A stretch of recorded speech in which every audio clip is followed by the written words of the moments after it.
हनुमान चालीसा में संशोधन के विषय में आप क्या कहना चाहेंगे? एक कमेंट।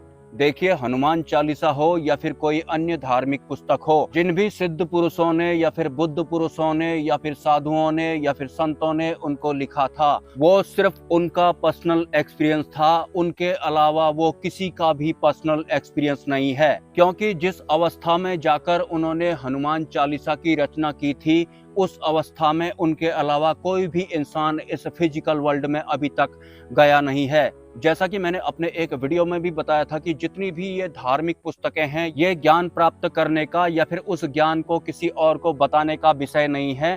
धार्मिक पुस्तकें अवस्थाओं से गुजरने का विषय मात्र हैं। जो भी ज्ञानी बाबा हनुमान चालीसा में संशोधन की बात कर रहे थे या फिर वो कर भी चुके हैं, तो पहली बात, हनुमान चालीसा उनके द्वारा रचित बिल्कुल भी नहीं है और ना ही वो कभी इस अवस्था से गुजरे हैं। और जैसा कि मैंने अपने एक वीडियो में बताया था कि जितनी भी धार्मिक पुस्तकें आज तक लिखी गई हैं, वो सिर्फ उनका पर्सनल एक्सपीरियंस था। उनके अलावा वो किसी का भी पर्सनल एक्सपीरियंस नहीं है। तो किसी और की लिखी गई किताब से किसी दूसरे को जवाब देना या फिर उसमें कोई संशोधन करना किसी का भी अधिकार नहीं बनता है। स्पेशली उन ज्ञानी बाबा का अधिकार तो बिल्कुल भी नहीं बनता है। लेकिन कुछ ज्ञानी बाबा लोग किसी और के द्वारा लिखी गई पुस्तक का इस्तेमाल करके मंदिरों में कब्जा किए बैठे हुए हैं या फिर उनका किताबी कारोबार भी कर रहे हैं, और ये लगभग सभी धर्मों में हो रहा है। जबकि कोई भी धार्मिक पुस्तक इन किताबी कारोबार करने वालों का पर्सनल एक्सपीरियंस है ही नहीं। और जहां तक बात रही असली शंकराचार्य की,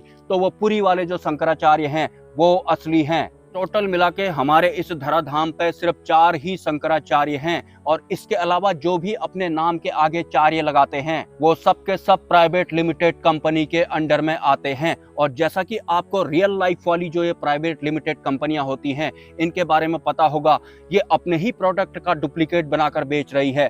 पहले तो ऐसा होता था कि किसी कंपनी का कोई थर्ड पार्टी डुप्लीकेट बनाकर मार्केट में बेचता था, लेकिन आजकल ये प्राइवेट लिमिटेड कंपनियां अपने ही माल का डुप्लीकेट बनाकर बाजार में बेच रही हैं। तो किसी को शक भी नहीं हो रहा है और कोई कंप्लेन भी नहीं कर रहा है। ये बहुत अच्छा तरीका है टैक्स से बचने का, या फिर जितने भी आजकल नए तरह के टैक्सेस लगाए गए हैं उन सभी से बचने का। मतलब अपना ही ओरिजिनल माल भी बनाओ और अपना ही डुप्लीकेट माल भी बनाओ, और कोई पूछने वाला नहीं है। तो ठीक उसी तरह से जो ये अन्य चार्य हैं जो कि हनुमान चालीसा में संशोधन की बात कर रहे हैं, ये राजनीतिक तत्वों से भी मिले हुए हैं। और जो ओरिजिनल शंकराचार्य हैं, जो पुरी के शंकराचार्य हैं, वो राजनीति के अधीन बिल्कुल भी नहीं होते हैं। और जितने भी ये संत बाबा लोग अपने नाम के आगे चार्य लगाते हैं और उसके बाद ये राजनेताओं के भी अधीन हो जाते हैं, तो आपको साफ साफ समझ जाना है कि ये प्राइवेट लिमिटेड कंपनियां हैं जो कि आजकल मार्केट में अपना ही माल डुप्लीकेट बनाकर भी बेच रही हैं। और हाँ, एक बात और, मैं आपको पर्चा लिखने वाली सिद्धि के विषय में कुछ बताना चाहता हूँ, जो कि करेक्ट किसी का भी नाम बता देती है या फिर ये बता देती है कि तेरी जेब में इतने रुपए का एक नोट है और उस नोट का ये नंबर है। मैंने बहुत पहले ही वीडियो बनाना शुरू किया था कि कुछ लोग नेगेटिव ऊर्जाओं को सिद्ध करके हनुमान जी के नाम पर उनका इस्तेमाल कर रहे हैं। ये बात, हमारा जो ये पृथ्वी लोक है या फिर जो मृत्यु लोक है, ये द्वंद्व व्यवस्था के अंडर में काम करता है और प्रारब्ध के अधीन काम करता है। जैसे जैसे हमारे पिछले जन्मों में कर्म रहे होंगे या फिर इस जन्म में हमारे कर्म रहे होंगे, उसी हिसाब से हमारा प्रारब्ध क्रिएट होता है और हमारा अगला जन्म भी निर्धारित होता है। तो सिद्धियों का इस्तेमाल करके किसी का भी राज खोल देना, ये आध्यात्मिक जगत में एक अपराध माना जाता है। इसलिए जो लॉयल सिद्धियां होती हैं, वो सांकेतिक ही बताती हैं। वो सीधे सीधे किसी का नाम, पता या फिर उसके मोबाइल नंबर या फिर उसके नोट का नंबर नहीं बताती हैं, लेकिन सीधा सीधा किसी का नाम बताकर या फिर उसकी जेब में कितने रुपए का नोट है ये बताकर कम से कम परम तत्व परमात्मा का जो स्वगठित कानून है कि जो जैसा कर्म करेगा उसे वैसा ही फल प्राप्त होगा, उसे नहीं तोड़ती हैं। लेकिन अगर कोई सिद्धि डायरेक्ट किसी का नाम बता रही है, उसकी जेब में कितने का नोट है ये बता रही है, या फिर सटीक सटीक कुछ भी चीजें बता रही हैं, तो फिर आपको समझ जाना है कि उस साधक ने असुरी शक्तियों को सिद्ध कर रखा है। लेकिन वो नाम हनुमान जी का ले रहा है या फिर किसी अन्य उच्च स्तरीय देव सत्ता का ले रहा है, और ये एक मूल सत्य भी है। मैं उन काली शक्तियों का डायरेक्ट नाम नहीं बताना चाहूंगा, लेकिन सिद्धि मार्ग में ही कुछ असुरी शक्तियां भी होती हैं, जिन्हें अगर हम सिद्ध कर लेते हैं तो फिर वो करेक्ट सब कुछ बता देती है। लेकिन उस सिद्धि को संभालना इतना आसान भी नहीं होता है। थोड़ा सा भी मंत्र जब ज्यादा हो गया तो भी गड़बड़ हो जाती है, मंत्र जब थोड़ा सा कम हो गया तो भी गड़बड़ हो जाती है। मतलब उन असुरी शक्तियों से तो साधक को भी हमेशा खतरा बना रहता है।